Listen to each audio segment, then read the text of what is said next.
Ginoong Fu. May kasamahan akong kumuha nito. Litrato ito ni Binibining Lin kasama ang isang lalaki. Sa tingin mo ba ay nagtataksil siya? Nagtataksil? Huwag kang mag-alala, hindi kailanman magtataksil ang asawa ko. Malamig at malayo siya sa lahat ng ibang tao. Sa buong mundo, maliban sa akin. Hindi niya hahayaang lumapit sa kanya ang sinumang lalaki. Ang tanging mga taong mahalaga sa kanya ay ako, at ang unang pag-ibig niya, na namatay dahil sa sakit.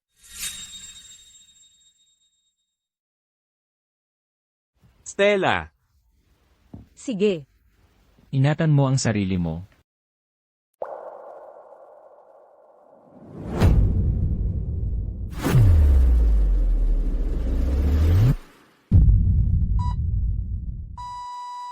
Gising ka. Ano na lang ang gagawin ko kung wala ka?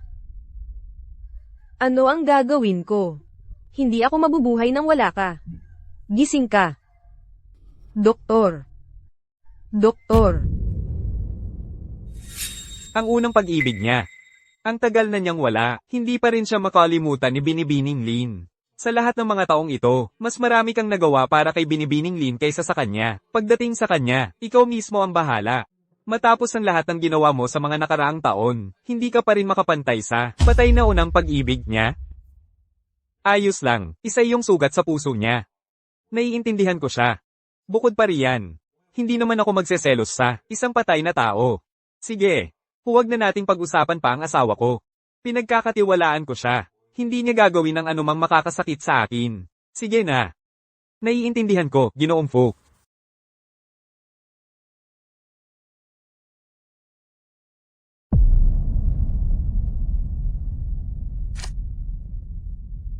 Itong lalaking ito, bakit siya mukhang kaparehong-kapareho ng unang pag-ibig ng asawa ko? Baka naman. Mahal, hindi ka kailanman pumupunta sa mga press conference na ito. Bakit ngayon mo lang gustong sumama sa akin? Ano? Ayaw mo akong kasama? Siyempre gusto ko. Asawa mo ako. Paano ko hindi gugustuhin ang sumama ka sa akin?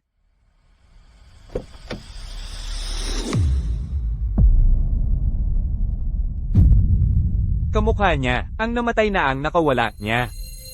Sino siya? Ipapakilala ko lang siya. Siya, ang bagong artist na kontrata lang namin. Siya ay Leo. Kakatapos lang niya. Hoy! Huwag mo siyang hamak dahil bata siya. Talagang magaling siyang mang-aawit. Victor. Hello, marami akong narinig tungkol sa iyo mula sa Binibining Lin. Sa wakas nakilala ko kayo ngayon. Talagang mayroon kang malakas na presensya. Ginoong Lu. Wala bang nagsabi sa'yo na ang pasahero ng kotse, bukod sa kanya, ay para sa akin lang? Victor. Binibining Lin ang nag-utos sa akin na umupo dito. Sinabi niya na mas madali ang pag-usap ng mga creative na bagay. Mahal, ang kampanya natin ay nagtatayo ng top-tier singer para sa bagong henerasyon. Ang Leo ay perpekto para dito. Pinapanta ko siya sa harap ngayon para pag-usapan ang branding sa hinaharap. Habang wala ako, sigurado ako na madalas siyang nakaupo doon. Mahal, sinasabi ko, isang beses lang. Sige na, upuan lang, hindi tayo bata. Sino ang nakaupo doon ay hindi malaking bagay. Tama, tara na. Ang press conference ay malapit na matapos. Lumabas ka sa kotse. Binibining Lin, Victor, siya. Oh, mahal, huwag mong pahirapan ang Leo. Talagang late na tayo. Ayaw ko ng sinumang kumuha ng pwesto ko. Lumabas. Hindi mo ba naiintindihan? Oh, mahal, sige na. Tigilan mo ang pag-aasta na parang bata. Okay, sino ang uupo sa harapan? Ganoon ba talaga kahalaga yun? Baka wala itong kahulugan sa'yo. Pero para sa akin, malaking bagay ito. Sige, bahala ka. Leo, umupo ka sa likod. Victor. Pasensya na, kasalanan ko. Okay na ba tayo ngayon? Pwede na ba tayong umalis?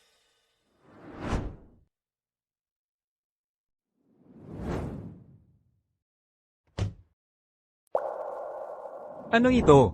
Bakit may shorts ang lalaki sa sasakyan mo? Victor. Akin yon. Kanina lang kasi sinabi sa akin ni Binibining Lin na samahan ko siya sa press conference. Sabi niya gusto niya akong turuan. Pero wala akong oras magpalit ng damit. Kaya sa kotse na lang ako nagpalit. Hindi ko pa naayos. Mahal, pinapalitan ko siya sa loob ng kotse, para lang makatipid ng oras sa pagsundo sa'yo. Huwag kang mag-isip ng kung ano, okay? Huwag mag-isip ng kung ano. Kaya pinapalitan mo siya sa loob ng kotse. Bukas, isasama mo na siya sa bahay niyo.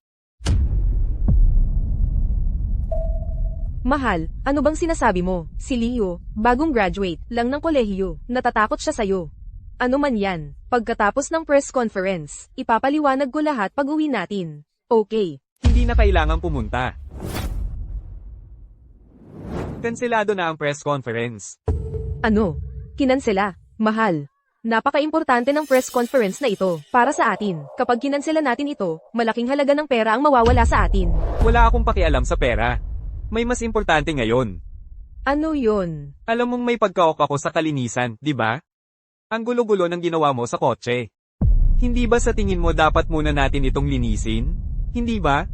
Mahal. Ginoong Lo. Dahil kinansela na ang press conference, hindi mo na kailangang sumama pa. Pwede kang umuwi ng taxi. Binibining Lin. Mahal. Dapat pa rin natin siyang ihatid. Mahirap kumuha ng taxi dito sa lugar na ito. Ano ang relasyon mo sa kanya? Kung mahirap man siyang makakuha ng taxi o hindi, wala yon sa'yo.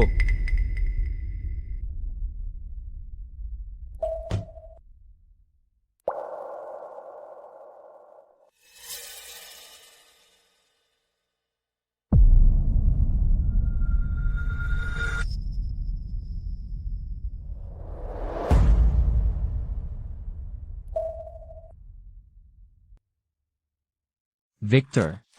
Maghintay ka lang. Nagsisimula pa lang ang totoong palabas. Mahal. Bakit galit ka pa rin? Naipaliwanag ko na sa'yo ang lahat. Nagkakamali ka lang ng pag-intindi. Nagkakamali ng pag-intindi? Simula nang sumali sa kumpanya, yang si Leo, todo ang pag-asikaso mo sa kanya, inaasikaso mo ang bawat kailangan niya. Parang hindi yan ang estilo ng isang cold, aloof CEO. Na tulad mo. Anong ibig mong sabihin, inaasikaso ang bawat kailangan niya? Ay, mahal. Pinapalaki mo ang isang bagay na maliit, iginagalang ko lang ang talento niya. Yun lang. Alam mo, sa merkado ngayon, napakahirap makahanap ng dekalidad na mga awit na tulad niya. Para sa akin, kasangkapan lang siya. Sinisiguro ko sa'yo, wala talagang anuman sa pagitan namin. Heto, ito ang inihanda ko para sa'yo. Isang pandaigdigang limited edition na relos. Nagustuhan mo ba? Ilang araw na lang, anniversary na ng kasal natin. Akala ko, nakalimutan mo na. Anniversary. Sabihin mo, na hindi mo nakalimutan. Paano ko makakalimutan? Paano ko malilimutan? Mahal, syempre naaalala ko. Oo nga pala, ito. Ang regalo ko para sa'yo, para sa wedding anniversary natin. Mahal. Alam kong palagi akong abala sa trabaho, at hindi tayo madalas magkita. Natural lang na magduda ka sa akin, pero asawa mo ako, kilala mo ako. Wala nang iba para sa akin. Kundi ikaw. Hindi ako sigurado dyan. Hindi ba mayroon pa ring isang lalaking? Hindi mo malimutan ang unang pag-ibig mo? Bakit mo binabanggit siya? Matagal na yun. Matagal ko na siyang nakalimutan. Sa ngayon, ikaw lang ang nasa puso ko. Mabuti, basta panatilihin mong malayo. Kay Leo, papatawarin kita. Naiintindihan ko na. Kaya pala ang asawa kong mahal, ay hindi naman talaga nagdududa sa akin. Nagseselos ka lang pala. Sige, sige. Ipinapangako ko, talagang magkakalayo kami mula ngayon. Heto. Isusuot ko na ang relos para sa'yo.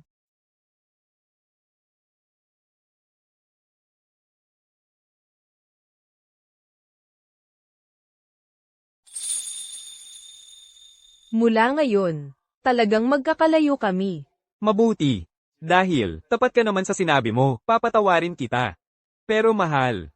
Sa hinaharap, huwag mo na akong bigyan ng mamahaling regalo. Ayoko niyan. Gusto ko lang ang asawa ko, sa tabi ko araw-araw. Sige, ipinapangako ko.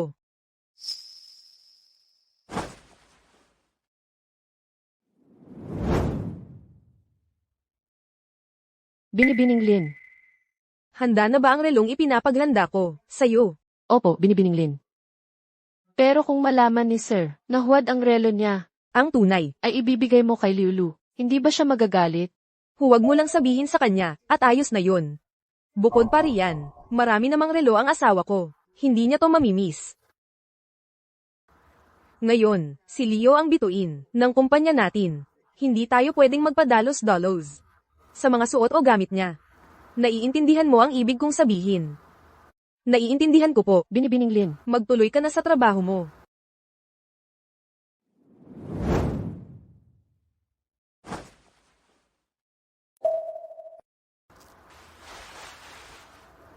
Sana nasa tabi ko pa rin siya.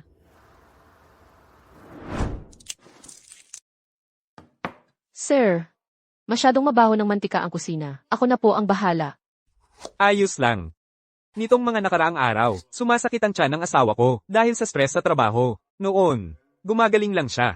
Pagkatapos uminom ng sopas na ginagawa ko. Hindi mo na kailangang mag-abala ngayon. Ako na ang gagawa. Oo nga pala. Itabi mo nga itong relo para sa akin. Regalo ito ng asawa ko para sa anibersaryo namin. Global Limited Edition ito. Kaya hindi natin pwedeng madumihan. Ang bait-bait naman ni Binibining Lin. Ang relong ito ay mukhang mamahalin pero simple lang. Bagay na bagay. Sa'yo. Sir, hindi ba Global Limited Edition? Ang relong ito. Bakit may basag? Baka peke. Hindi naman siguro. Pwede ka nang umalis. Sige.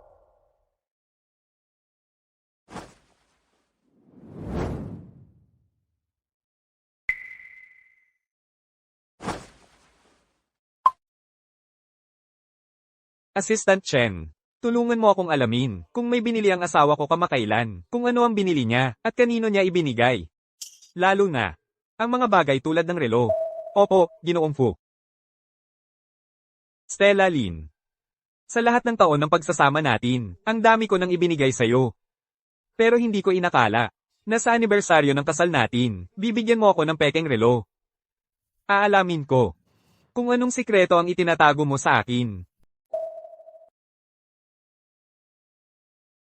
Mahal.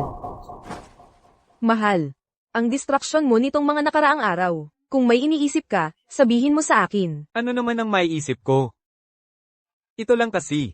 Sobrang hektek lang ng trabaho nitong nakalipas. Mahal. Ang tagal na nating mag-asawa ngayon. Hindi ba sa tingin mo? Panahon na para magkaroon tayo ng anak. Anak. Bakit bigla-bigla mo to binabanggit? Tingnan mo, nasa mahalagang yugto ang kumpanya ko. Sa pag-unlad nito ngayon, wala tayong oras para mag-alaga ng bata sa ngayon. Pag-usapan natin yan pagkalipas ng ilang taon, sige. Wala kang oras, pero ako meron. Basta magbuntis ka lang, wala kang dapat alalahanin. Ako ang bahala sa lahat. Pero, Mahal. Gusto ko talagang magkaroon ng anak. hindi naman magagawa ng isang tao lang ang pagpapalaki ng bata. Maghintay muna tayo ng kaunti, hindi lang talaga tama ang timing. Ayaw mo bang magkaanak? O hindi mo kayang bitawan ng nakaraan? Anong ibig mong sabihin, bitawan ang nakaraan? Sabi ko hindi ngayon ang tamang panahon. Hindi talaga. Gusto kong malaman ang dahilan. Anong dahilan ang meron? Hindi lang talaga tamang panahon para magbuntis, yun na yun. Ano bang gusto mong gawin ko?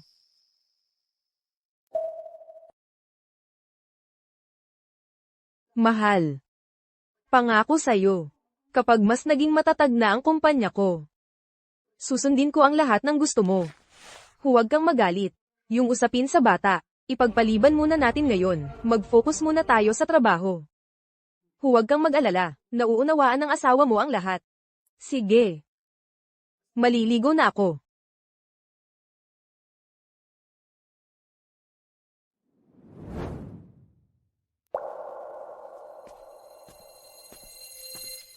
Ano? Nalaman mo na? Opo, Ginoong Fu. Yung relos na ibinigay sa inyo ni Binibining Lin. Ay huwad, mabibili mo pa rin yun online. 9 piso at 79 na sentimo, libreng pagpapadala. Tungkol naman sa Global Limited Edition na relo na yon, ibinigay niya ito kay Leo.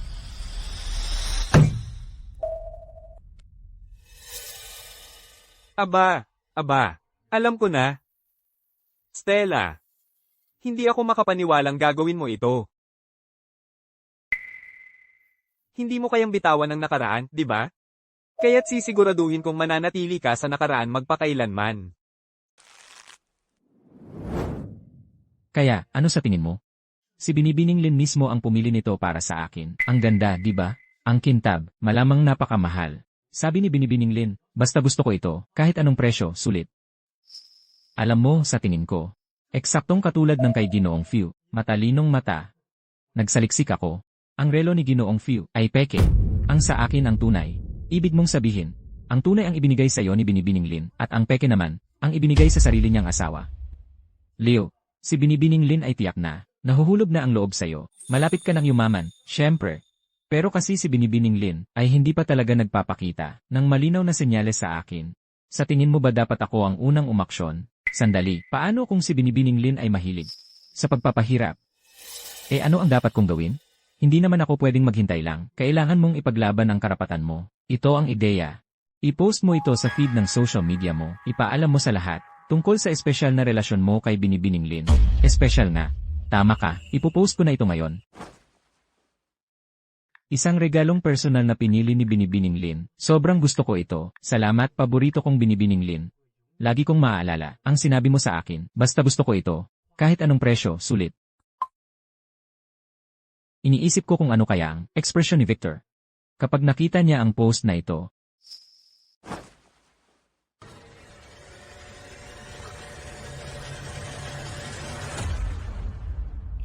Stella, Leo, kaya pala kayong dalawa ay naglalambingan sa likod ko, ha? Ginagawa akong tanga. Sige. Ganti. Hindi ko hahayaan kayong dalawa ay manatili sa pantasyang ito. Stella, hindi ako makapaniwala. Ibinigay mo ang regalo para sa akin, sa kanya, at ngayon ginagamit niya ang tiwala na ibinigay mo. Para magyabang sa harap ko. Parang, sa paningin mo, ang meron tayo ay walang halaga. Ginoong Fu, ipapasibat ko ba siya? Hindi. Ang mga maliliit na trick niya. Ako mismo ang haharap sa kanya, para sa kanya. Siya ay isang kasangkapan lang, wala nang iba. Pero, ipinost pa niya sa feed ng social media, hindi man lang nag-block sa kahit sino. Hindi ba yan ay deklarasyon ng gyera laban sa'yo, kung wala kang gagawin? Hindi ba ibig sabihin na tatakot tayo sa kanya? Ginoong Fiu, tingnan mo. Isang regalo, personal mula sa Binibining Lin. Gusto ko talaga ito. Salamat, pinakamamahal kong Binibining Lin. Hindi ko kailanman makakalimutan ang sinabi mo. Kung gusto ko ito, walang presyo na mataas.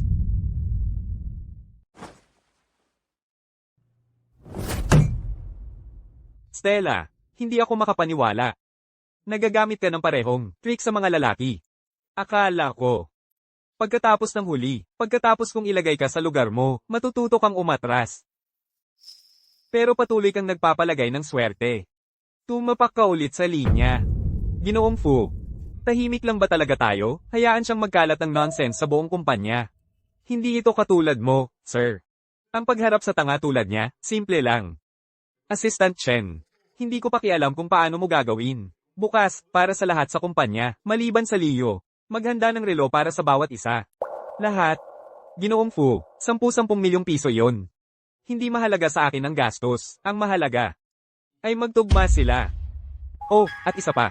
Bukas, sa kumpanya, mag-organisa ng isang seremonya ng paggawad. Lahat ay dapat dumalo. Kasama ang seguridad. Naiintindihan? Isang seremonya ng paggawad. Ginoo, ano ang plano? Makikita mo. Gawin mo ito. Opo, Ginoo. Stella, kaya pinoprotektahan mo si Leo, kaya makikita ko kung hanggang saan ka pupunta para sa kanya, at kung ano ang gagawin mo sa akin.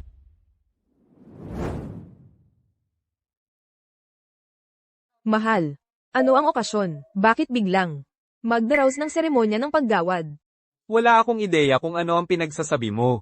Nitong mga nakaraang araw, lahat ay nagpapakahirap sa trabaho. Siyempre magdaraos ako ng seremonya ng paggawad, para kilalanin ng maayos ang lahat.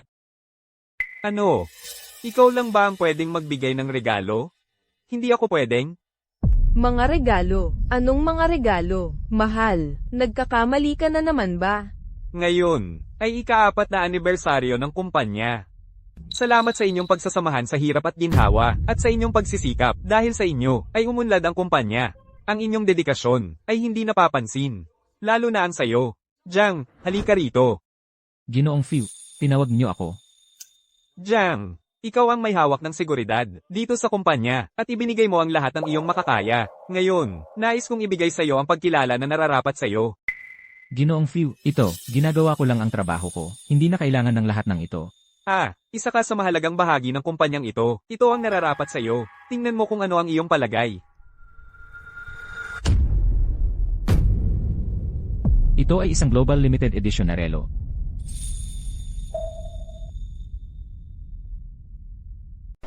Ito ay isang Global Limited Edition na relo. Nagustuhan mo ba? Global Limited Edition. Ginoong Fu, ibigay mo talaga ito sa akin. Pero, isa lang akong gwardiya. Ito, napakamahal ng regalong ito. Ano naman ang masama sa pagiging gwardya? Ang iyong mga kontribusyon ay hindi kakaunti kumpara sa iba dito. Halika na. Suotin ko ito para sa'yo. Tingnan mo, ang isang lalaki, sa kanyang buhay, dapat ay magkaroon ng relong talagang kanya. Hindi pa ako nakakita sa buhay ko ng relong kagandahan nito. Hoy, tignan niyo ito mga kasama. Ang ganda, di ba? Ha, ang ganda, no? Haha. Huwag kayong mag-alala, lahat dito ay makakatanggap ng isa. Salamat sa inyong pagsusumikap. Ngayon, Assistant Chen. Salamat, Ginoong Fu. Salamat, Assistant Chen. Salamat, Ginoong Fu.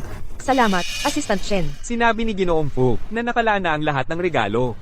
Naibigay na sa inyo ni Binibining Lin ang kaparehong relo, kaya hindi na kayo makakatanggap ng isa pa. Oh, at isa pang bagay. Kapag nakuha na ninyo ang inyong regalo, siguraduhin i-post ito sa inyong feed ng social media at magbigay ng tamang pagpupugay kay Ginoong Fu. Sabi ni Ginoong Fu, basta't masaya kayong lahat dito. Sulit ang bawat sentimong ginastos niya. Ipopost ko na ito ngayon din. Mahal, ano ba ang ginagawa mo? Sinasadya mo bang ipahiya ako? Mahal, wala akong ideya kung ano ang sinasabi mo. Namimigay lang ako ng regalo sa mga tauhan. Ano ba ang pakialam mo? Ano?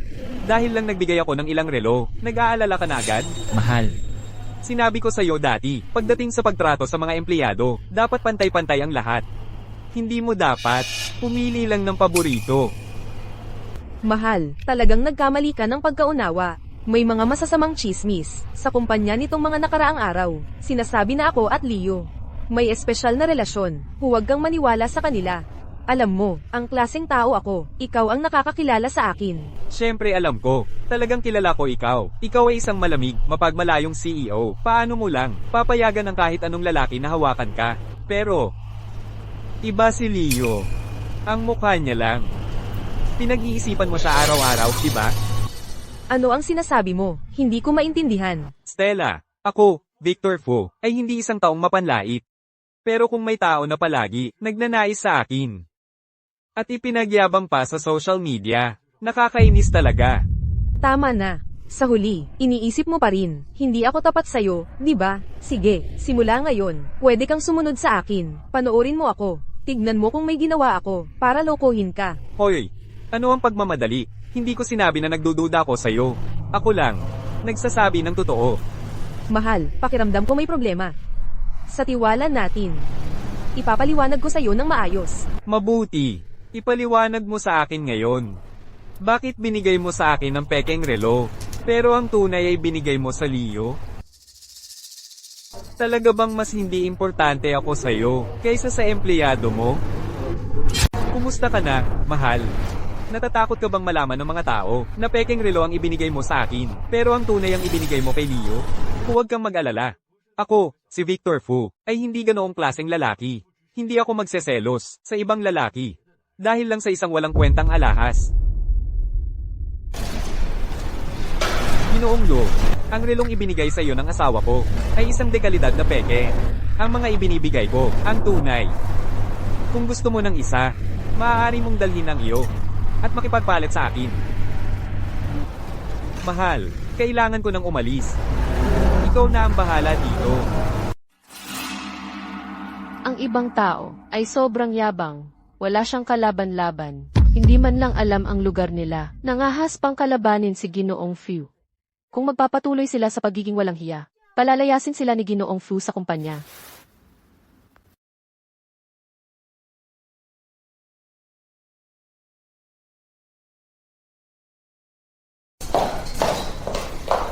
Hindi ba't sinabi ko sa iyo, dapat discreet ka sa mga ibinibigay ko sa iyo? Bakit mo ipinost sa feed ng social media mo? Ngayon, iisipin ng asawa ko na may namamagitan sa atin.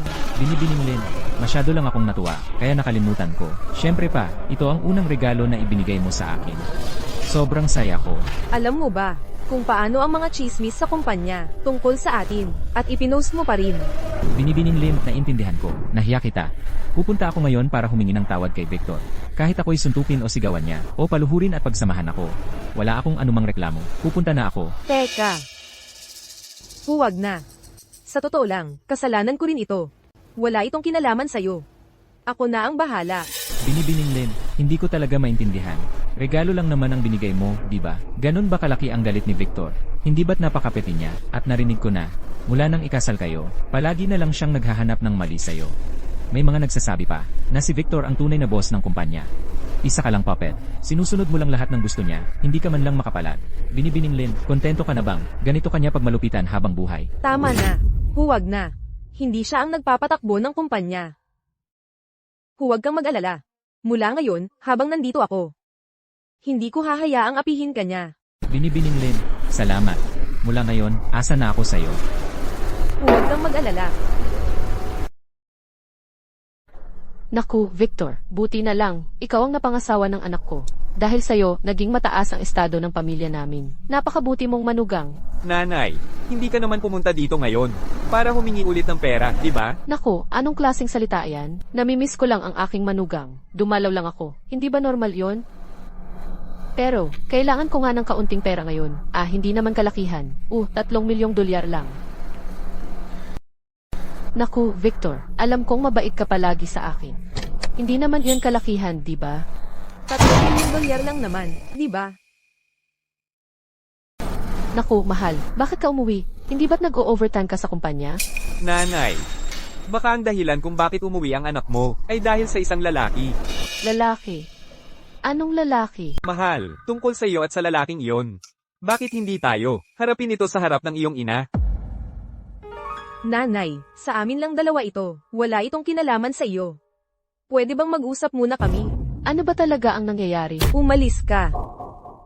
Naku, Mahal. Sa tingin ko may mga bagay, tayo, na kailangan pag-usapan ng malinaw. O lalo lang tayong magkakalayo.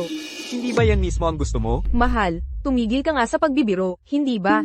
Oo, binigyan nga kita ng pekeng relo. Pero hindi ba yan ang sinabi mo? Sabi mo ayaw mo ng mamahaling bagay. Kaya ako naman, ay sumunod lang sa gusto mo. Tama, wala talaga akong pakialam. Sa relo, ang importante sa akin ay, ang pagiging hindi angkop ni Leo Lo, at ang pagiging malapit sa asawa ko. Hindi ito tama. Hindi ba ako dapat magalit? Pwede bang tumigil ka sa paggulo? Magkasamahan lang kami ni Leo. Empleyado lang siya. Hindi yan ang iniisip mo. Naniniwala ka ba talaga sa sinasabi mo? Ano ba ang problema? Bakit ba ganyan ka kay Leo Lo? At ayaw mong bitawan? Alam mo ba na? Dahil nagkamali ka sa kanya, uminom siya ng uminom magdamag. Nagkaroon ng biglaang pagdurugo sa tiyan. At nasa ospital pa rin hanggang ngayon. Nakakawa talaga siya. Hanggang ngayon, ipinagtatanggol mo pa rin siya. Hindi ko siya ipinagtatanggol. Naaawa lang ako sa kanya. Isipin mo, bagong graduate lang siya, at sinusubukan mo siyang sir-on kahit saan. Hindi ba sobra na yun? Stella, ganun ka ba talaga ka-innocent? O nagpapanggap ka lang? Sasabihin ko sa'yo ulit. Hindi ko siya pinoprotektahan. Kung patuloy mong pag-iinitan siya, magagawa ko. Anong magagawa mo? Stella, makinig ka. Lahat ng meron ka at ng pamilya Lin, galing sa akin. Kasama na ang bahay na to. Stella, mag-asawa tayo. Gusto kong maging dalisay ang relasyon natin. Gusto kong tingnan mo ng mabuti ang sarili mo. Kung may gagawin ka man, para ipagkanulo ang relasyon natin. Ang kahihinatnan, alam mo yan. naku, ayos lang naman ang lahat kanina. Bakit nag-aaway kayo? Ang nangyayari sa amin, wala kang pakialam. Huwag kang makialam. Paano naging wala akong pakialam kung may mangyari sa inyo ni Victor? Kanino ako kukuha ng pera? Hoy, mahal, sabihin mo sa akin ng tahimik, yung lalaking binanggit ni Victor kanina. Ano nang nangyayari sa kanya? Sasabihin ko sa'yo ulit, wala talaga akong kinalaman sa kanya. Kaya tigilan mo na yan, okay? Naku, huwag kang magpanggap sa harap ng sarili mong ina. Binabalaan kita. Kung talagang may ginawa kang mali, kailangan mong putulin agad ang relasyon mo sa lalaking iyon. O itago mo ng maayos, para hindi malaman ni Victor. Naku, kung mahuli ka ni Victor ng harapan, wawakwak ang pamilya Lin. Nako, nanay, sasabihin ko sa'yo ulit. Huwag kang makinig sa kanya, nagsisinungaling lang siya sa'yo. Wala ka bang dignidad? Ha, yung pagsasalita mo, para bang ang tingin mo sa anak mo, hindi mabubuhay nang wala yung lalaking yun, o kung ano paman. Makinig ka. Dito sa bahay na to, ako ang may hawak. Ikaw, naku,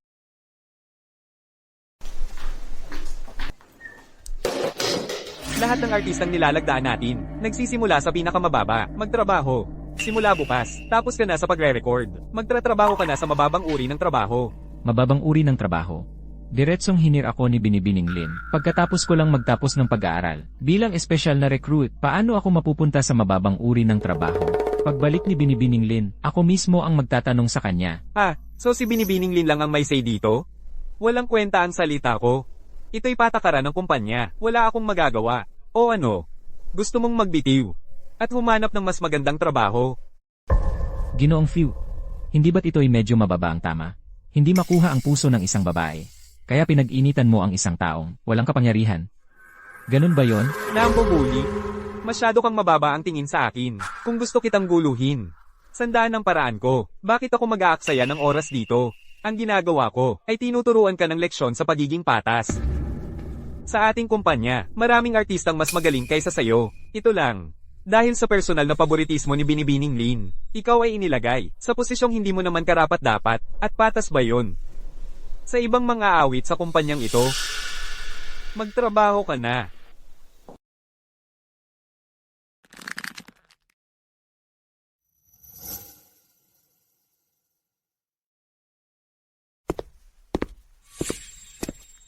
Huwag mong kalimutang maglinis ng opisina ni Ginoong Few mamaya. Gusto niyang malinis ito. Huwag ka nang mag-isip ng pagiging tamad.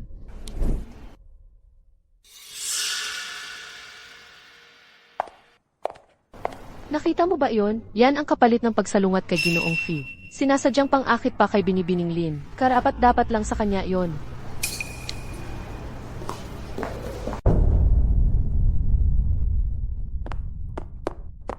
Leo, anong nangyayari? Hindi ba't sinabi mong ikaw lang ang pakakasalan ni Binibining Lin? Paano ka napunta bilang janitor at walang sinumang tumitingin sa'yo? Malamang talagang abala lang si Binibining Lin. Hindi pa niya ito naasikaso. Victor Few, maghintay ka lang. Pagbalik ni Binibining Lin, papanigan niya ako. At pagkatapos, papaupuin kita sa tuhod at magsusori.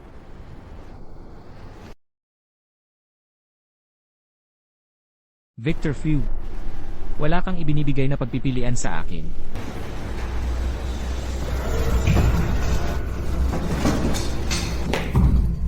Aray! Aray! Ang binti ko, ang sakit talaga. May tao ba dyan? Tulungan niyo ako. Hoy, mahal. Nakabalik ka na. Anong ginagawa mo? Anong ginagawa ko? Ha? Ano ba talaga ang ginawa ni Leo? Para karapat-dapat sa ginawa mo sa kanya. Anong ibig mong sabihin? Anong ginawa ko? Anong nangyari kay Leo? Tigilan mo ang pagpapanggap. Huwag mong isiping hindi ko alam. Kamakailan, dahil sa akin at kay Leo, masama ang mood mo. Pinapalampas ko na ang paraan ng pananakit at pag-insulto mo sa kanya. Pero ngayon, lumampas ka na sa hangganan. Itinulak mo talaga siya, pababa ng hagdan. Hindi mo ba alam na nabali ang binti niya, sinira mo ang buhay niya. Sumobra ka na ngayon. Hindi ko ito mapapatawad sa iyo. Stella, ngayon ang anniversary ng kasal natin. Umuwi ka lang para harapin ako dahil sa isang taong katulad niya? Ganoon ba talaga ang halaga ko sa'yo? Sinabi mo sa opisina na pinatumba ko siya sa hagdan at nabali ang binti niya. Talagang pinaniwalaan mo yon? Victor, minamaliit mo siya. Ginawa mo siyang janitor sa opisina. Okay lang yun. Pero hindi mo siya dapat saktan. Bagong graduate lang siya sa kolehiyo. Ha, nabali ang binti niya. Ito, ano na ang kinabukasan niya? Paano mo naging ganito kabagsik? Sinabi ko sa'yo, hindi ko siya inapi. Sumusunod lang ako sa normal na patakaran ng opisina. Opisina, opisina. Sino pa sa opisina ang maglakas loob na target siya kundi ikaw? Victor, sa mga taong pinagsamahan natin. Sobrang disappointed ako sa'yo. Kung tama ang alala ko, ito ang unang pagkakataon mula nang ikasal tayo. na nag-init ang ulo mo, at nakipag-away sa akin ng ganito. At lahat yon ay para, sa isang taong katulad niya. Tama na, ayoko na magsayang ng salita, makinig. Simula ngayon, dadalhin ko siya rito para tumira. Ako ang mag-aalaga sa kanya. Hanggang sa lubusang gumaling siya.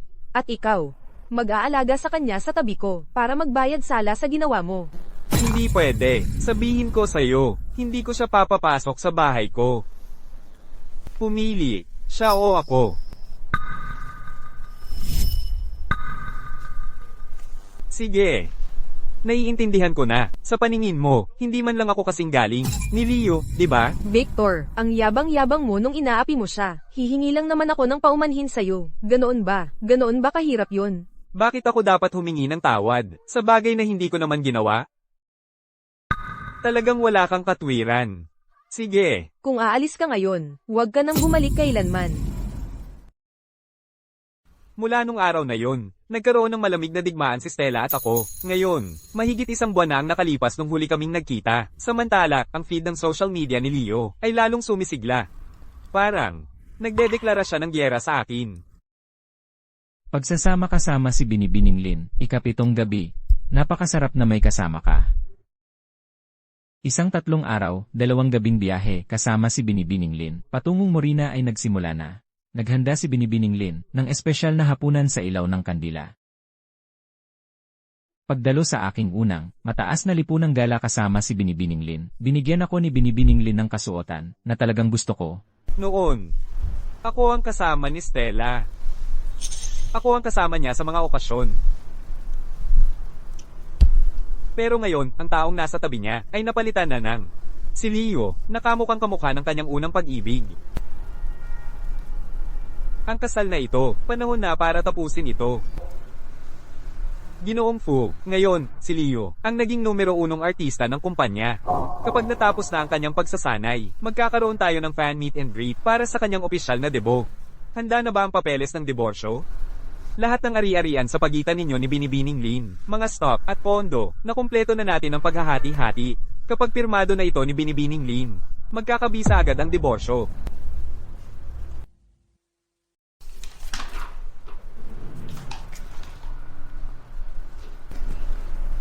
Stella, mukhang ang ating pagsasama ay sa wakas magwawakas na. Kapag nagsimula na ang press conference, may sorpresa ako para sa'yo. Sana, hindi ka masyadong mabigla.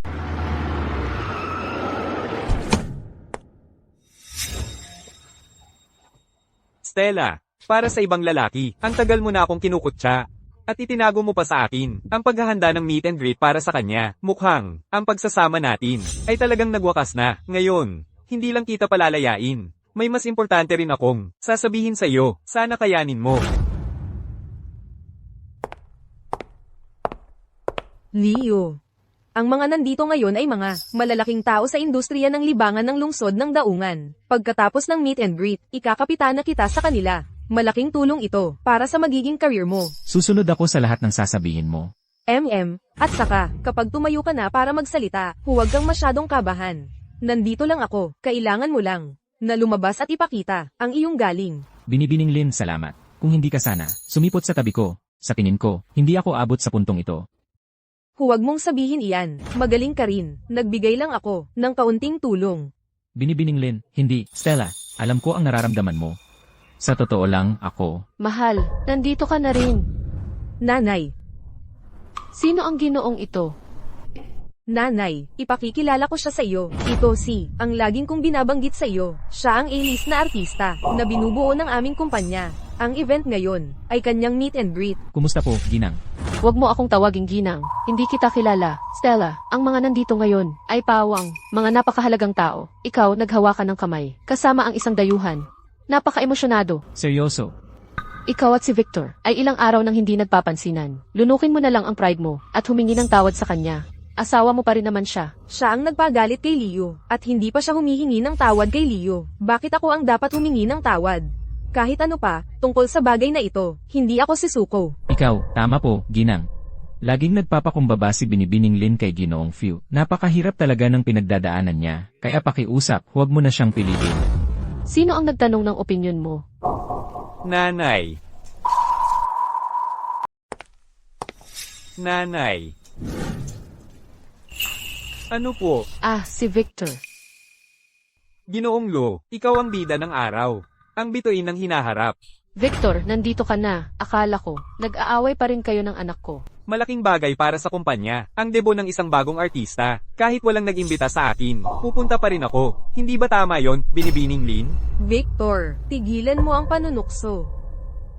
Alam kong dumating ka ngayon, at hindi ka talaga nandito para. Ipagdiwang ang debut ni Leo. Sige, nagiging selosa ka na naman, at nagkakamali ka na naman ng akala. Tama ka. Talagang hindi ako nandito para magdiwang. Pero, hindi iyon ang iniisip mo. Hindi ako nandito para gumawa ng gulo. Dumating ako ngayon, para sabihin sa lahat ng magandang balita. Anong magandang balita? Sabihin mo na. Huwag mong sayangin ang oras ng lahat dito. Ako ay magiging ama na. Ah, mahal, buntis ka. Buntis ka talaga? Ang ganda naman yan. Kailan ito nangyari? Anong pagbubuntis? Hindi ako. Impossible. Kasama ko si Binibining Lin araw-araw. Sa tabi niya, kung talagang buntis siya, paano ko hindi malalaman? Ano ang ibig mong sabihin? Hindi buntis? Victor, ano naman tong tungkol sa pagiging ama mo? Eksakto. Talagang hindi buntis si Stella Lin. Pero, talagang magiging ama rin ako.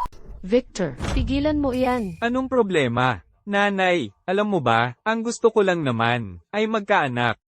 Pero, ang Stella mo ayaw, kaya wala akong magawa kundi humanap ng iba. Victor Fu.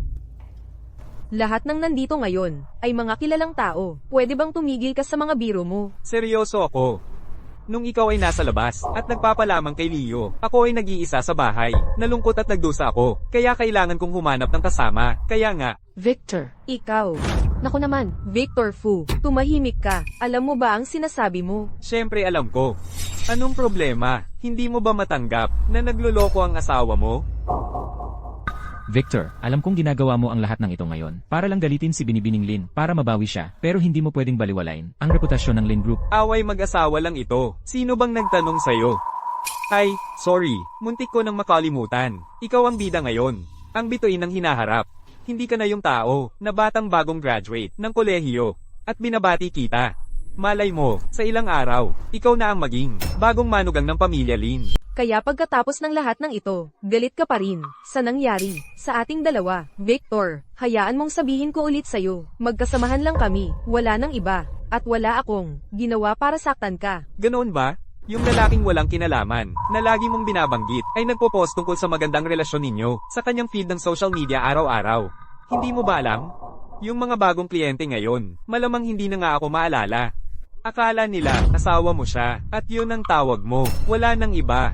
Stella, totoo ba ang sinabi ni Victor? Sa buong panahong ito, kasama mo ba ang lalaking ito? Nanay, kasama ko nga siya, kamakailan lang, pero magkasamahan lang talaga, kami, sa personal, hindi kami nag-uusap. Kami ay, ganap na malinis. Ha? Ganoon ba? Ganap na malinis? Ha? Pinagtatanggol mo siya sa trabaho. Tinalikuran mo ako dahil sa kanya. At pinatira mo pa siya sa bahay natin. Para mapasaya siya, binigyan mo siya ng isang global limited edition na relo. At binigyan mo ako ng peke. At yun ang tawag mong malines.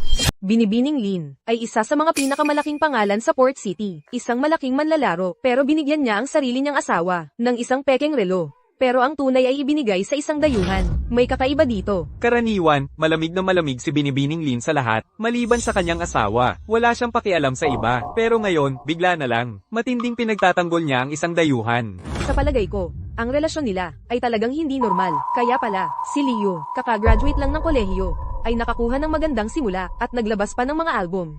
Si Binibining Lin pala, ang kumukontrol sa likod ng mga eksena. Mukhang si Binibining Lin ay talagang nabihag ng lalaking ito.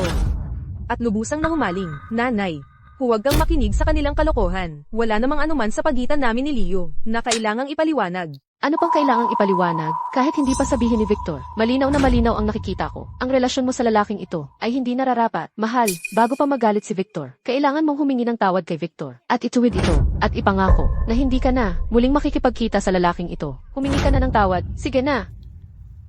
Victor, hindi ba natin ito mapag-uusapan? Sa bahay, sa harap ng lahat ng mga taong ito, pinapahiya mo ako, hindi ba? Sinasadya mo bang ilagay ako sa kahihiyan? Ha? Ano ba talaga ang gusto mong gawin? Ikaw, Ano ang gusto kong gawin? Gusto ko lang malaman ng lahat kung ano talaga ang itsura ng malamig, saplada, at mapagkit na babaeng CEO sa totoong buhay, sa likod ng mga eksena.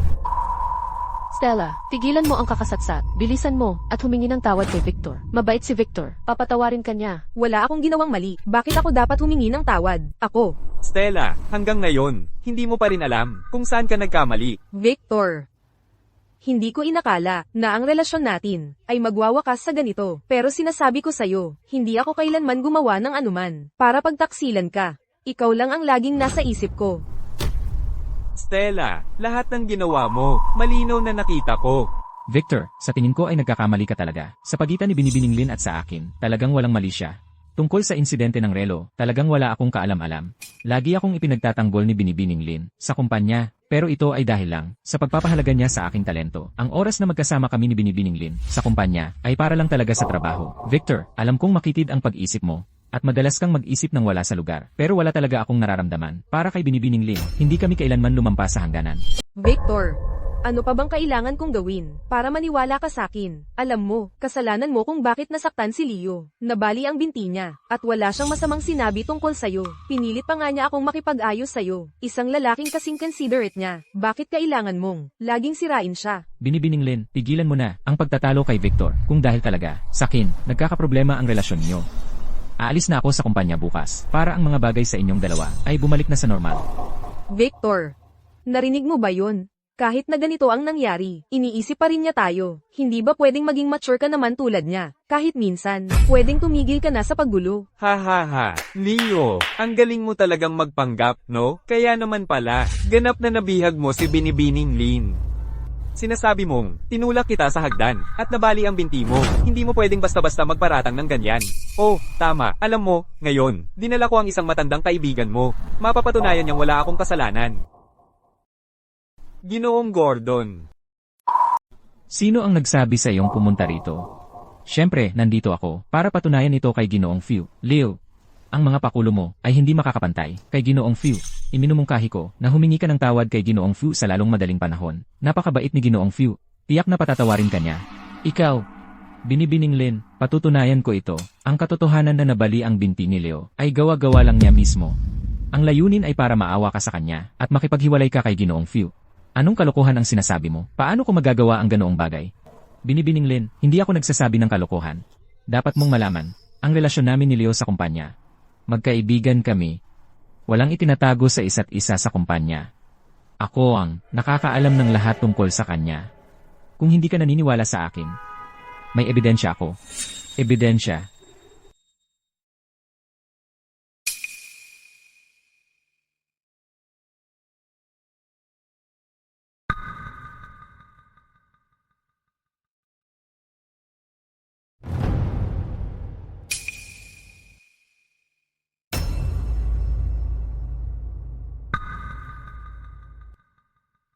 Anong nangyayari?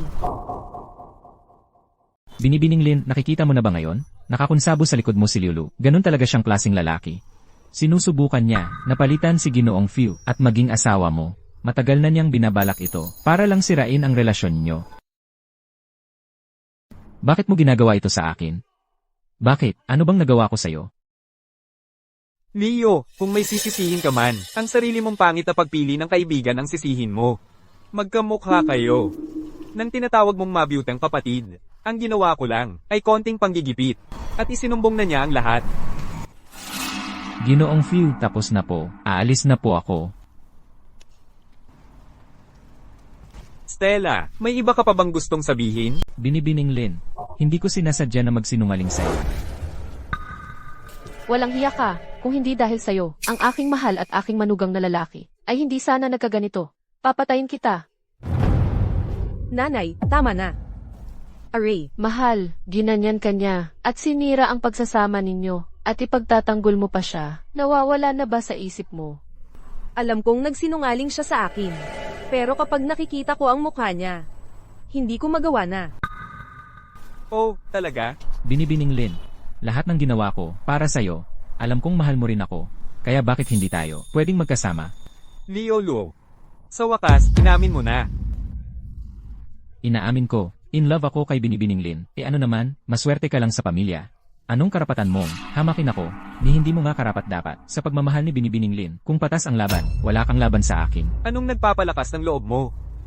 Hindi mo naman talaga iniisip na kung wala ako, pakakasalan ka ni Stella, di ba? Siyempre naman. Palaging mabait sa akin si Binibining Lin. Kung wala ka, ako ang magiging asawa niya. Mukhang wala ka pa ring alam. Sige, hayaan mong sabihin ko sa'yo. Alam mo ba, kung bakit napakabait sa'yo ni Binibining Lin? Dahil sa paningin niya. Kapalit ka lang. Tumigil ka, Victor. Kapalit. Binibining Lin. Ano ang ibig niyang sabihin sa kapalit? Huwag mo siyang pansinin. Hindi niya masabi. Ako ang magsasabi sa'yo. Maingat niyang pinili ka, mula mismo sa universidad, inalagaan ka ng mabuti, at binigyan ng walang sawang pagmamahal. At bakit? Dahil kamukha mo, ang namatay niyang unang pag-ibig. Magkamukhang magkamukha. Sa tuwing nakikita niya ang mukha mo, naaalala niya ito. Iyon lang ang dahilan kung bakit siya mabait sa'yo. Tama ba ako, Binibining Lin? Totoo ba ito? Ginamit mo ba talaga ako bilang kapalit kapag kasama mo ako? Ibang lalaki ba ang nasa isip mo? Hindi mo pa ba naalis, Leo? Ang pagmamahal niya sa'yo ay hiniram lang mula sa iba. Akala mo ba may tunay kang halaga? Bukod sa mukhang ito, ni hindi ka makapagbuo ng alyansa para tulungan siyang palawakin ang kumpanya. Wala kang koneksyon para tulungan siyang palawakin ang merkado. Wala kang malakas sa background para magpakilala para sa kanya. Kung wala ang mukhang ito, wala ka. Pagkatapos ng lahat, ikaw lang ay isang malapit nang itapon na peke. Akala mo ba ang isang huwad ay may kahulugan para sa kanya? Tumigil ka na. Tigilan mo na. Ano ba ang nagawa ko sa'yo? Bakit mo ginagawa ito sa akin? Ano, nasaktan ba kita? Ako yung tipo ng tao na may hinanakit at hindi ako naghihintay ng matagal para magbayaran. Leo, ngayon naiintindihan mo na kung bakit siya napakabait sa'yo. Pero ayaw niyang umakyat sa susunod na level, di ba? Kahit gaano ka kamukha ng unang pag-ibig niya. Hindi ka magiging siya. O kung iba ang sasabihin, kung wala ang mukhang ito, wala kang kwenta. Tama ba ako? Binibining Lin? Victor, ang yabang-yabang mo ngayon, no? Akala mo ba pag sinabi mo lahat sa akin, ay panalo ka na? Akala mo ba pag nalaman ko ang totoo, ay urong na ako? Ano kung kapalit lang ako? Gusto ko yon, okay, ang maging kapalit ng nakawala. Basta mahal niya ako sa puso niya, wala akong pakialam kung kanino siya nag-isip. Leo, hindi ko inakala na gagawin mo ang lahat para sa puso niya at bababa ka sa ganito. Kawawa ka naman. Ano kung kawawa ako? Ako ang mahal ngayon ni Binibining Lin, hindi ikaw. Huwag kang mag-alala.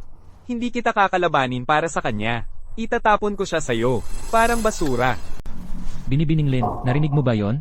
Sabi ni Victor, Ibibigay ka niya sa akin, para magkasama na tayo, nang hayagan mo lang ngayon. bitawan mo ako.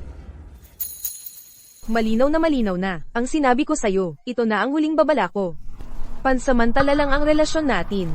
Huwag kang magmalaki. Victor, alam mo pala ang lahat ng ito, mula pa sa simula. Oo. Tama. Lagi kong naaalala ang aking unang pag-ibig, ang nakawala, hindi ko siya malimutan. Kaya tuwing nakikita ko si Leo, naiisip ko siya, ayoko siyang masaktan, lagi kong pinoprotektahan siya ng kusa. Mali ba ako? Pero mahal, wala talaga akong nararamdamang pag-ibig para sa kanya. Naniniwala ako sa'yo. Tama. Baka, wala ka talagang ginawa. Para pagtaksilan ako, pero ang pag-ibig at tiwala sa pagitan natin, matagal nang nawala yon.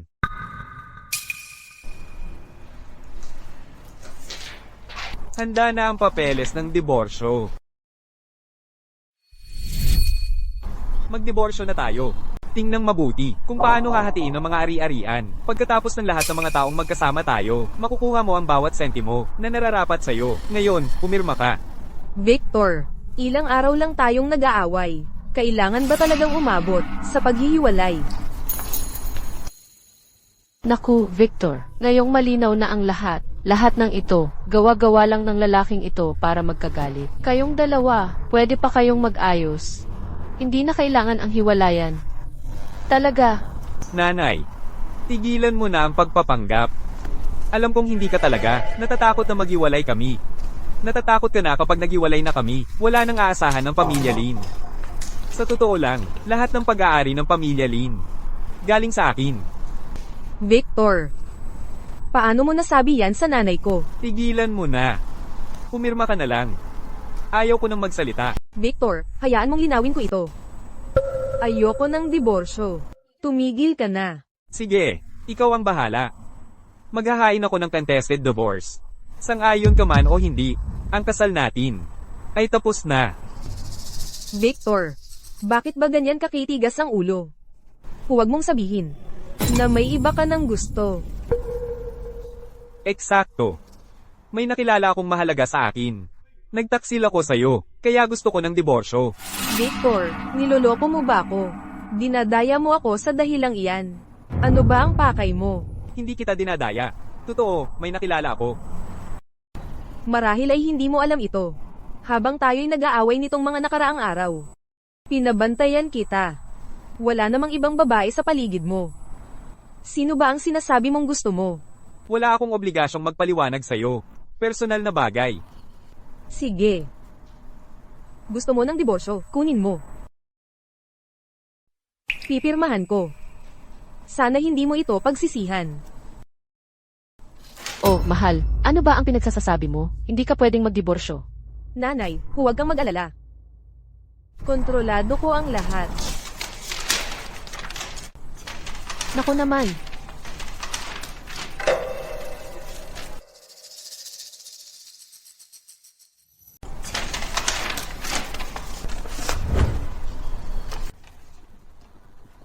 Ngayong napirmahan na ang papeles ng diborsyo. Tapos na tayo. Hindi na kita gustong makita kailanman. Oo nga pala. Ibibigay ko sa'yo ang apartment na binili ko. Pagkatapos ng lahat, nakikitira ka na sa ibang lalaki. Nakakadiri ito sa akin. mahal, si Victor, ang pinagkukunan ng pera ng pamilya natin. At hiniwalayan mo pa siya. Ngayon kung ang kumpanya natin ay magkaproblema, wala nang tutulong sa atin. Nanay, sasabihin ko ulit sa'yo. Ako, si Stella, hindi ko kailangan ng lalaki. Ginagarantiya ko, sa loob ng 1 buwan. Babalik siya sa akin ng nagmamakaawa. Og. Galit lang siya ngayon. Kailangan lang nating magpanggap. Oo nga pala, Stella. Nakalimutan kong sabihin sa'yo. Ako, si Victor Fu, hindi ganoon cab 8. Alam ko. Sa lahat ng taong magkasama tayo, napakaganda ng itsura natin. Pero, sa puso mo, hindi mo malilimutan ang iyong yumaong unang pag-ibig. Naintindihan at iginagalang ko ang nararamdaman mo. Patuloy akong nagsikap na magkaroon ng lugar sa puso mo. Pero noong dumating si Liolo, saka ko lang napagtanto. Nabulok na pala ang pagmamahalan natin, mula pa sa simula. Kaya, ang pinakamagandang paraan para makawala sa relasyong ito ay ang simulan muli.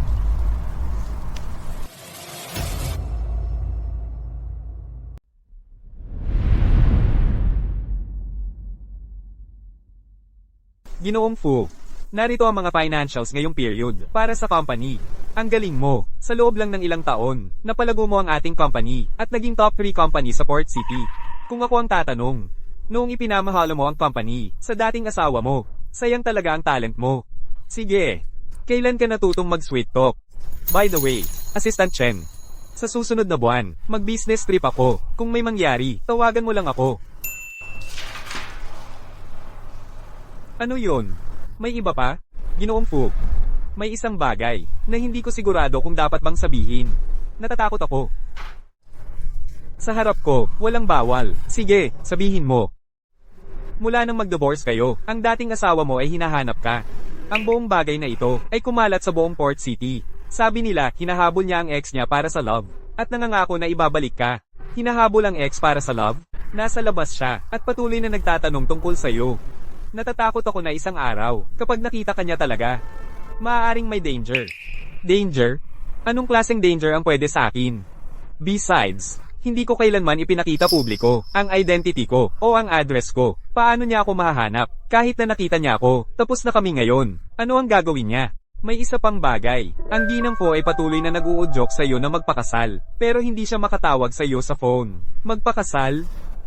Hindi ko kailangang magpakasal. Pero ang ginang ko ay nagsasabi, hindi ka dapat magpakasal magpakailanman dahil sa isang babae. Hiniling niya sa akin na tumulong sa paghahanap ng mga suitable matches para sa'yo. Gusto niyang makilala mo sila kapag may time ka. Sabihin mo lang sa mama ko na ang anak niya ay nasunog na sa marriage minsan. Hindi siya naghahanap ng pangalawa.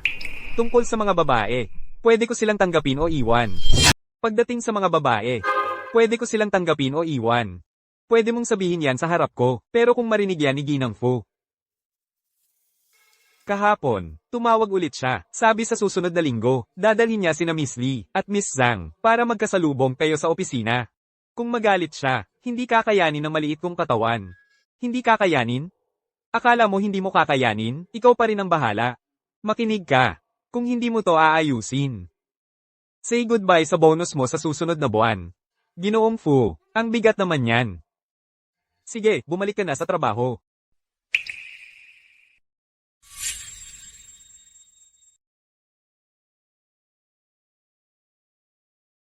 Sino ang hinahanap mo? May appointment ka ba? Nandito ako para makipagkita kay Victor. May importante akong pag-uusapan sa kanya. Pakiusap, sabihin mo lang na nandito ako. Gusto mong makita si Ginoong Fu. Kilala mo ba talaga siya? Mga importanteng tao, linggo ang hinihintay, para lang makausap siya ng saglit. Akala mo basta-basta ka na lang papasukin. Kailangan ko talagang makita siya. Pakiusap, papuntahin mo na ako.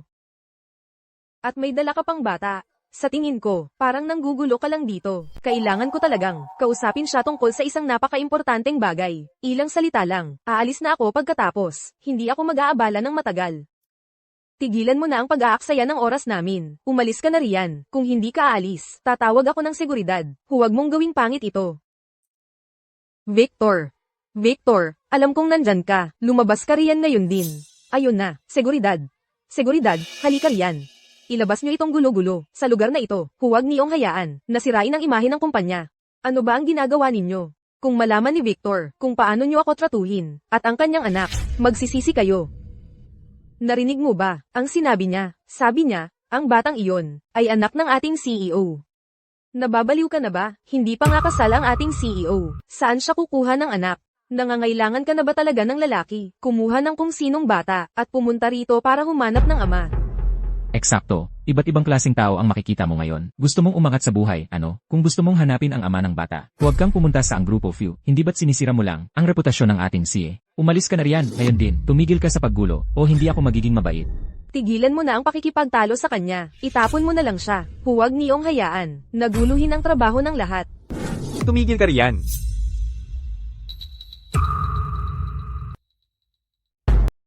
Teka. Ano bang ginagawa mo? Inupahan ka ng kumpanya para magpatupad ng kaayusan. Hindi para manakit ng mga tao.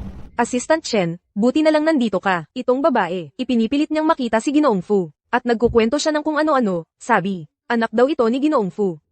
Nag-aalala lang ako na baka magkagulo siya, kaya pinaalis ko siya ng seguridad. Ano? Anak daw ni Ginoong Fu ang batang ito? Sakto, araw-araw akong kinukulit ni Ginang Fu na humanap ng mapapangasawa para kay Ginoong Fu. Talagang napapanahon. Bigla na lang may dumating. May kasama pang bata. Kung magtatagumpay ito, siguradong pagbibigyan ako ni Ginang Fu. At si Ginoong Fu, hindi nakukupitan ng performance bonus ko. Sige, naiintindihan ko. Dito ka.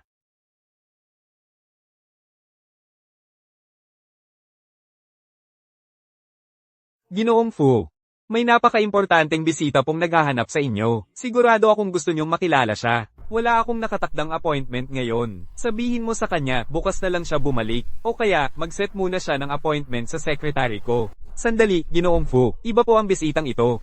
Dapat po talaga niyo siyang makita.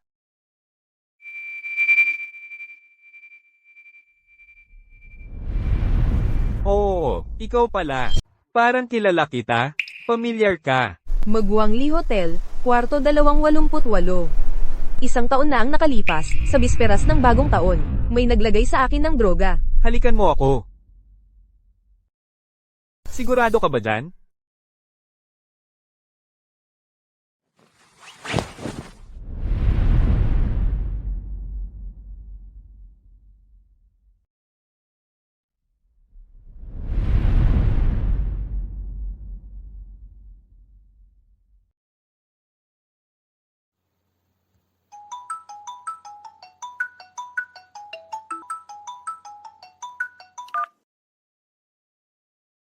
Sige, papunta na ako.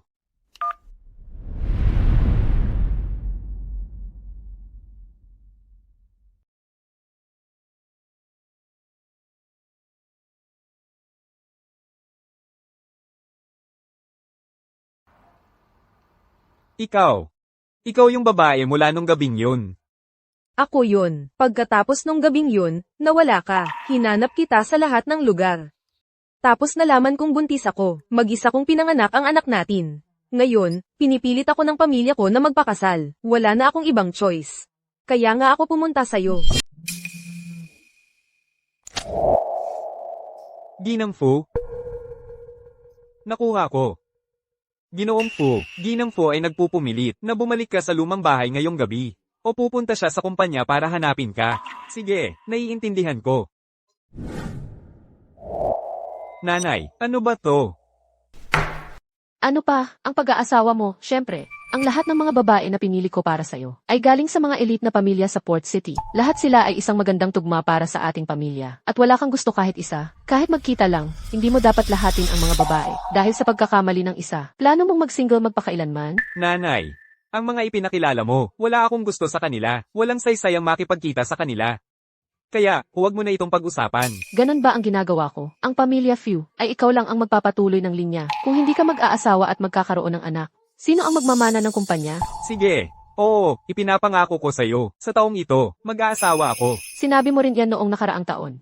Hindi ako naniniwala. Kahit sino sa Port City ay pwede mong kunin. At lahat ay tinatanggihan mo. Nanay, May anak na ako. Ang pamilya ko ay may tagapagmana na. ano ang sinabi mo? May anak ka? Ano ba ang nangyayari? May mga gagawin ako. Aalis ako. Pag-usapan natin ito mamaya. Pasaway ka. Ano ba? Nagbabato ka ng ganitong balita. Ipaliwanag mo bago ka umalis. Kailangan kong ipaimbestiga mo ang isang bagay. Alamin kung ang anak ko ay may nililigawan nitong huli. Kung may marinig ka, sabihin mo agad sa akin. Opo, Ginang Fu. Mahal, nakauwi ka na. Nasaan ang aking manugang na lalaki? Dinala mo ba siya sa bahay para sa akin? Nanay, tigilan mo na yan.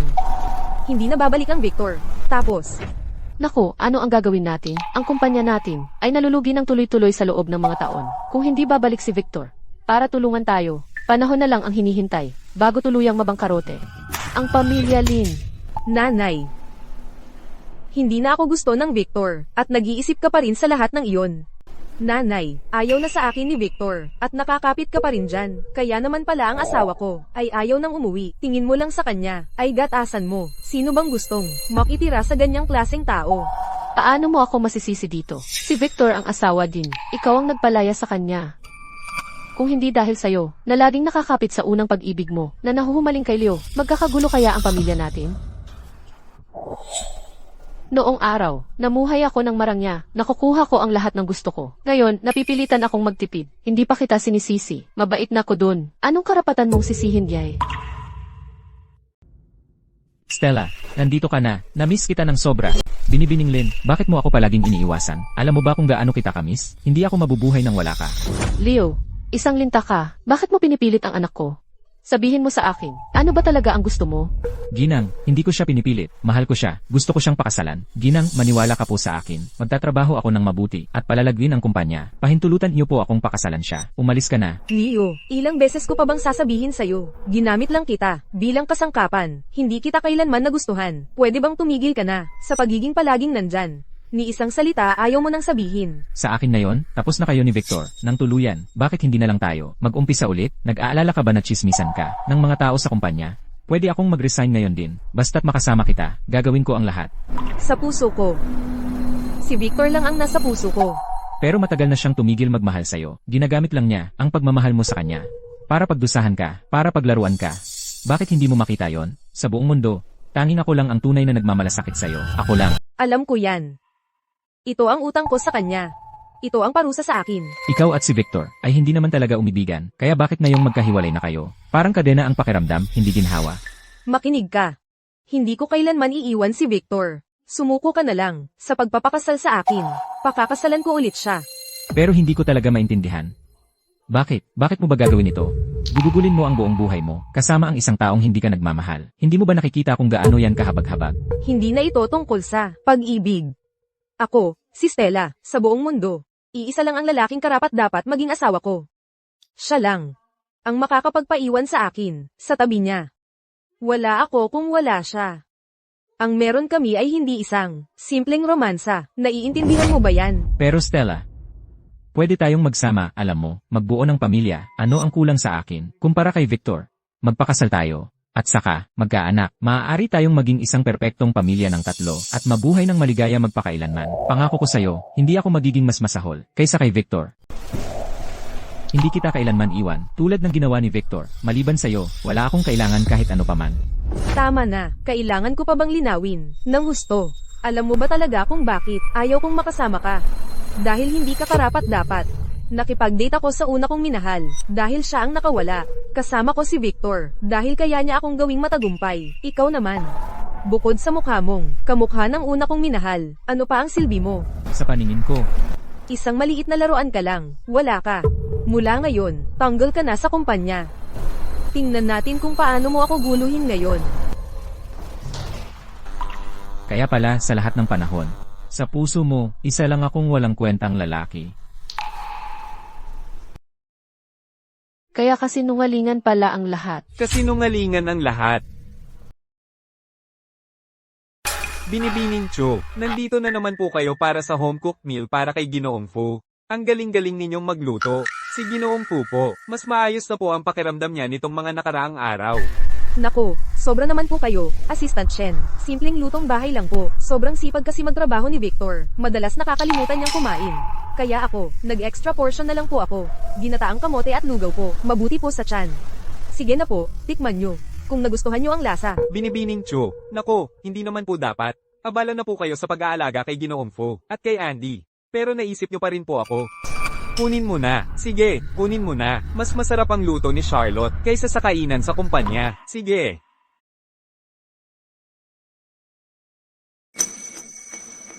Ang lambot at ang sarap-sarap ng lugaw na ito. Binibining Chu, sa galing nyo pong magluto. Madali lang po, magtayo ng sarili niyong maliit na restoran. Binibining Chu, ang bait-bait ninyo po. Bahagi lang po yan ng trabaho ko. Bukod pa riyan, noong panahon na yon, nang makita ko ang mga katangian ni Andy, agad kong naisip, kamukha niya si Ginoong Fu. Noong bata pa siya, walang duda. Sa totoo lang, Binibining Chu, kayo po at ni Ginoong Fu, talagang para sa isa't isa.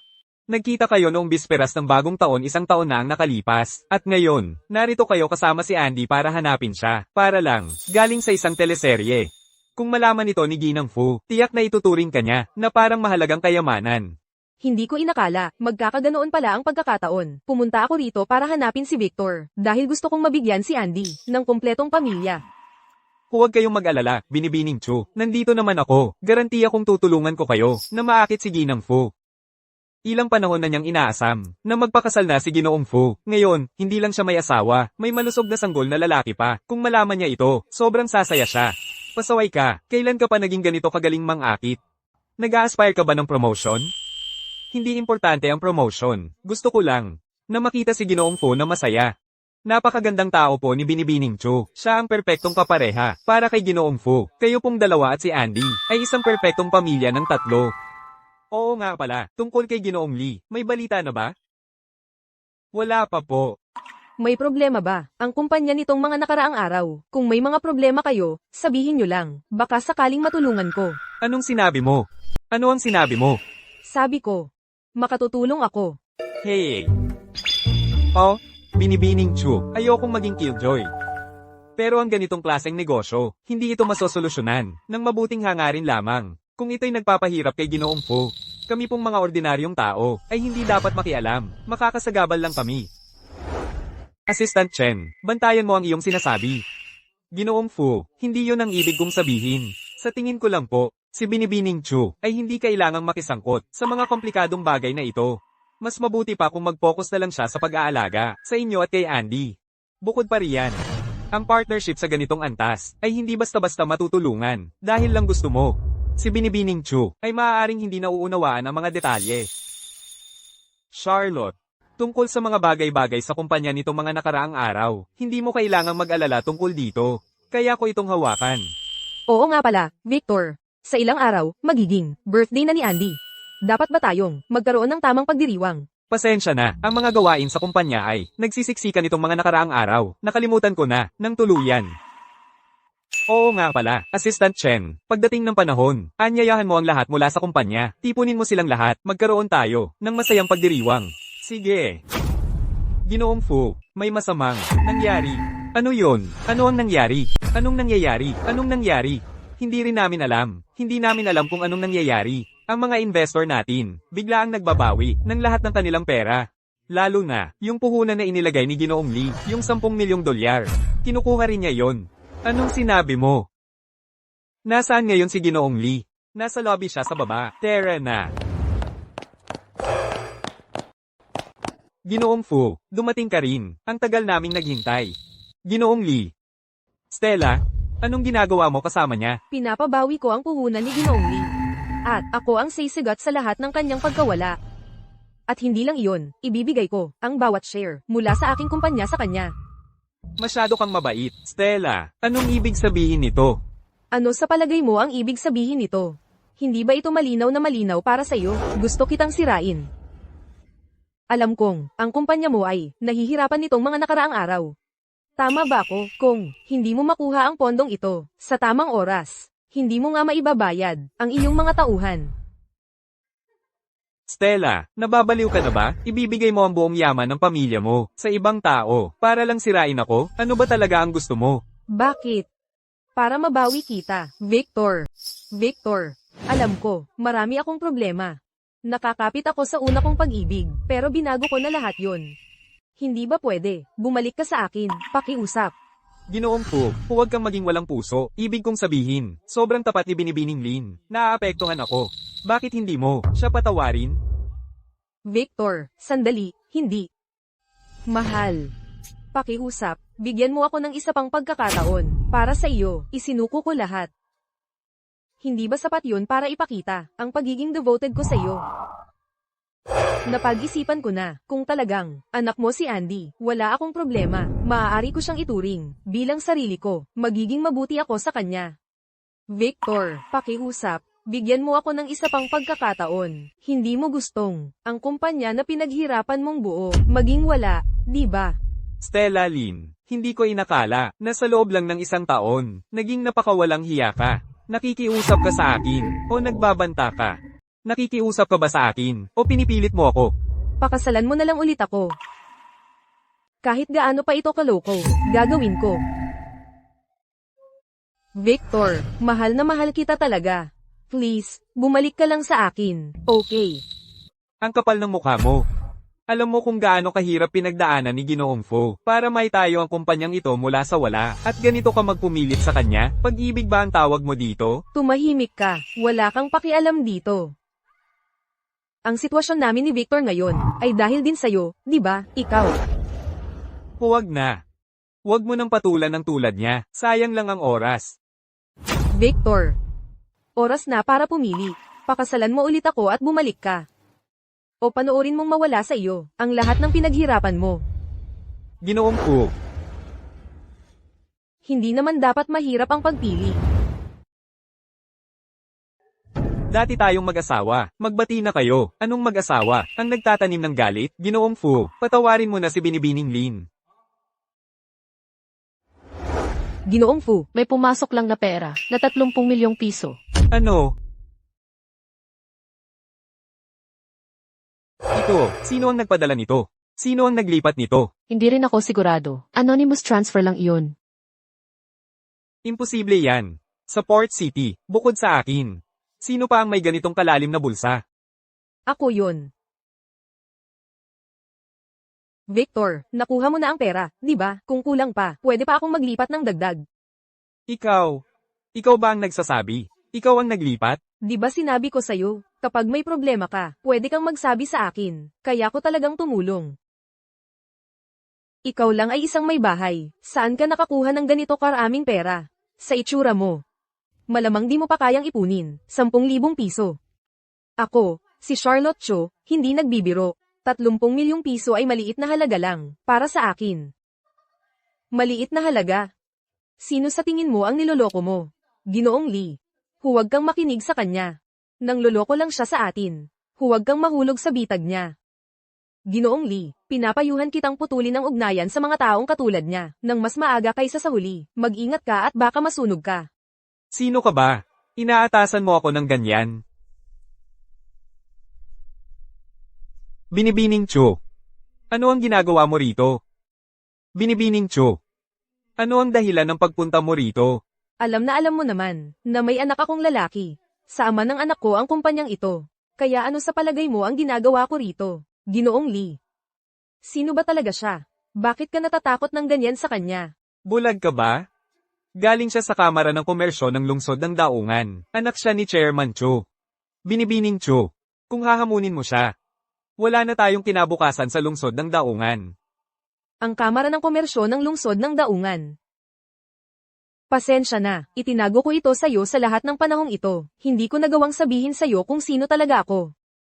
Alam ko na, marunong kang magluto ng pagkain mula sa iba't ibang bansa. Palagi kong naiisip na may kakaiba. Ginoong Fu, may hinala ka na? Bakit hindi mo sinabi sa akin ng mas maaga? Ngayon, tingnan mo ang nagawa mo sa akin. Victor, wala ka bang kahit kaunting pagtataka tungkol sa kung sino ako? Bakit ako matataka? Mahal kita. Hindi ang mga koneksyon ng pamilya mo. Pero, para sa araw na ito, salamat. Kung hindi, wala akong perang ipambabayad sa mga empleyado. Victor, kaya nga ako'y hiniwalayan mo, at ginawa mo yun ng walang pag-aalinlangan.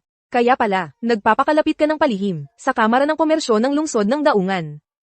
Sinabi mo na materialista ako, na umangat ako, sa pamamagitan ng pagdikit sa iba. Ikaw. Hindi ba't ginagawa mo rin ang parehong bagay?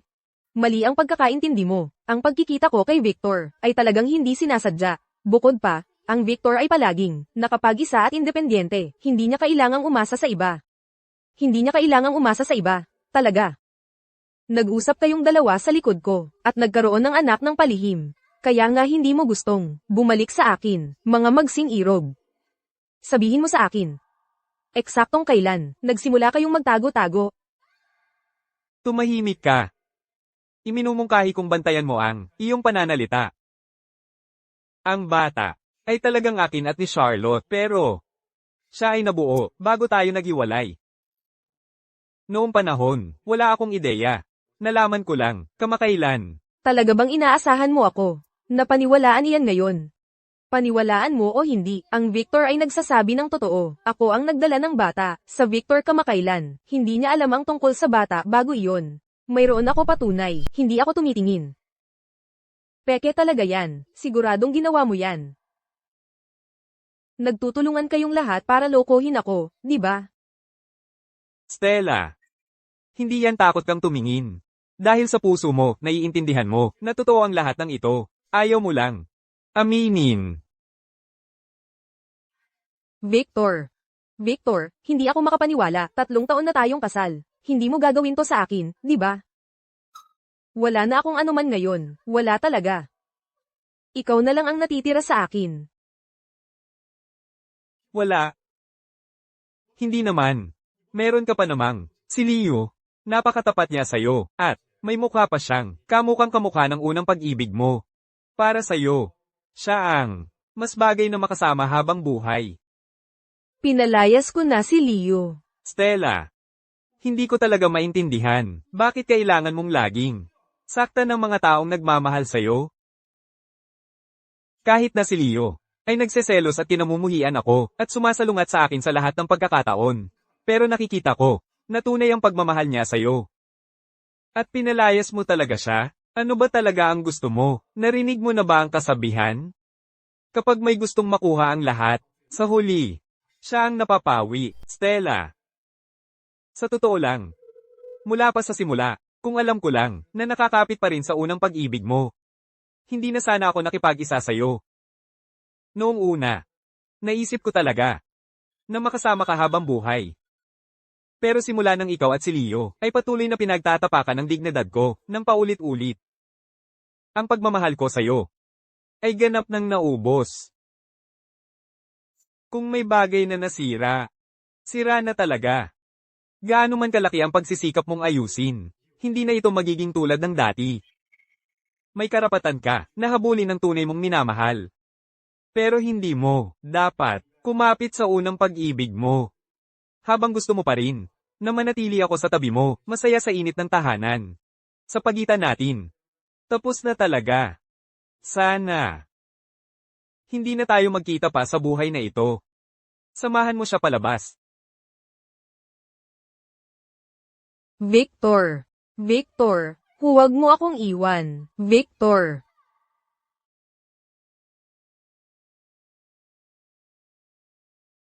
Nanay. Leo, anong problema? Mahal, nakauwi ka. Gutom. Gusto mo bang ipagluto ko?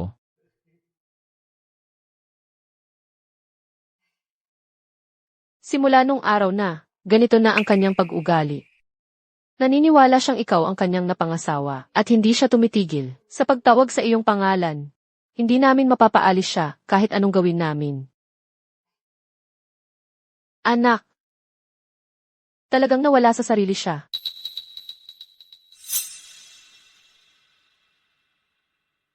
Oras na para kumain. Mahal, ayaw kong kumain. Sige na, kumain ka. Pasensya na. Kasalanan ko lahat ito. Ang pagiging makasarili ko, ang nagdala sa iyo sa ganitong kalagayan. Tama si Victor. Ako ang tunay na masama. Nasaktan ko ang dalawang lalaki, na pinakamahal ako. Lahat ng nangyari sa akin, sarili kong kasalanan.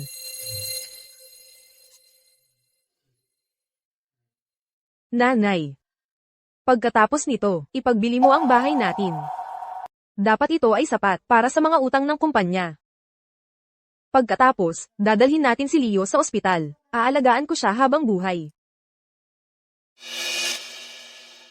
Mahal, Oras na para bayaran ko ang mga utang ko. mahal.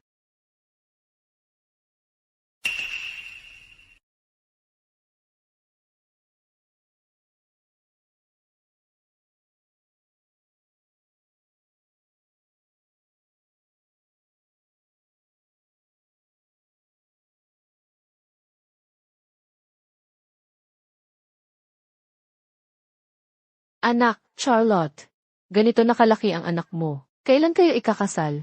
Gaano na kayo katagal? Nanay, personal na bagay sa amin ang pag-aasawa. Hindi naman kailangang magmadali. Hindi pwedeng ganoon. Bahagi na ng pamilya Few si Charlotte, aking mahal na manugang na babae.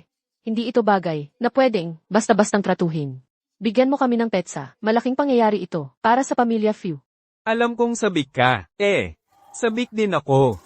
Pero kailangan pa rin nating maghintay, dahil nasusubok pa ako, sa probasayon. Kailangan kong patunayan kay Charlotte, na ako'y lalaking mapagkakatiwalaan niya, na kaya kong maging mabuting asawa sa kanya, at mabuting ama, para kay Andy. Kaya, kailangan ko pa rin patunayan ang sarili ko. Parang ang sama-sama ko pang pakinggan.